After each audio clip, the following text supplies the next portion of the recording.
RSS प्रमुख मोहन भागवत के जन्मदिन पर पीएम मोदी के लिखे लेख को लेकर जबरदस्त सियासी चर्चाएं शुरू हो गई। दरअसल आज 11 सितंबर यानी आज मोहन भागवत 75 साल के हो गए हैं और उनकी तारीफ में पीएम मोदी ने एक लंबा लेख लिख दिया है। इस लेख को यूपी के मुख्यमंत्री योगी आदित्यनाथ तक ने शेयर भी किया।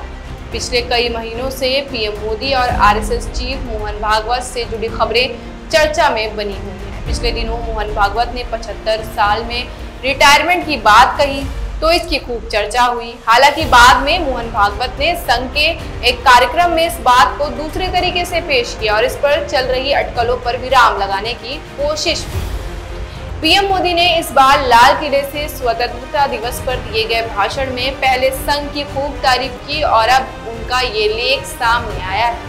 इन सब के बीच कांग्रेस ने इस मामले पर तंज कस दिया है। कांग्रेस का आरोप है कि पीएम मोदी संघ का समर्थन पाने के लिए इस तरह के प्रयास कर रहे हैं। दरअसल आरएसएस चीफ के जन्मदिन पर पीएम मोदी ने कहा, मोहन भागवत जी ने वासुदैव कुटुंबकम के मंत्र से प्रेरित होकर समता, समरसता और बंधुत्व की भावना को सशक्त करने में अपना पूरा जीवन समर्पित किया है। मां भारती की सेवा में सदैव तत्पर मोहन जी के 75वें जन्मदिन के विशेष अवसर पर मैंने उनके प्रेरक व्यक्तित्व को लेकर अपनी भावनाएं रखी हैं। मैं उनके दीर्घायु एवं स्वस्थ जीवन की कामना करता हूं। वहीं सीएम योगी ने एक्स पर कहा, महान परंपरा की मजबूत धुरी मोहन भागवत गत 100 वर्षों में देशभक्ति की प्रेरणा से भरे हजारों युवक युवतियों ने अपना घर परिवार त्याग कर करके पूरा जीवन संघ परिवार के माध्यम से राष्ट्र को समर्पित किया है। भागवत जी भी उस महान परंपरा की मजबूत धुरी। वहीं कांग्रेस ने आरएसएस प्रमुख मोहन भागवत के 75वें जन्मदिन पर पीएम मोदी द्वारा लिखे गए एक लेख को लेकर उन पर कटाक्ष किया है। कांग्रेस ने इसे संघ नेतृत्व का कृपा पात्र बनने का एक हताशा भरा प्रयास बताया है। प्रधानमंत्री मोदी ने मोहन भागवत की बौद्धिक गहराई और सहानुभूतिपूर्ण नेतृत्व की तारीफ करते हुए कहा कि 2009 से आरएसएस प्रमुख के रूप में उनका कार्यकाल इसके 100 साल के सफर में सबसे परिवर्तनकारी माना जाएगा।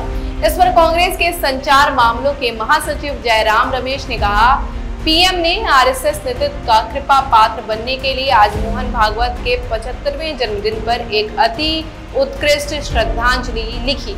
जयराम रमेश ने यह भी कहा कि पीएम ने 11 सितंबर 1893 को स्वामी विवेकानंद के शिकागो में दिए गए भाषण को और 11 सितंबर 2001 को अमेरिका में हुए अल-कायदा के आतंकवादी हमलों का जिक्र किया, लेकिन महात्मा गांधी द्वारा 11 सितंबर 1906 को जोहान्सबर्ग में किए गए सत्याग्रह के आह्वान का जिक्र नहीं किया।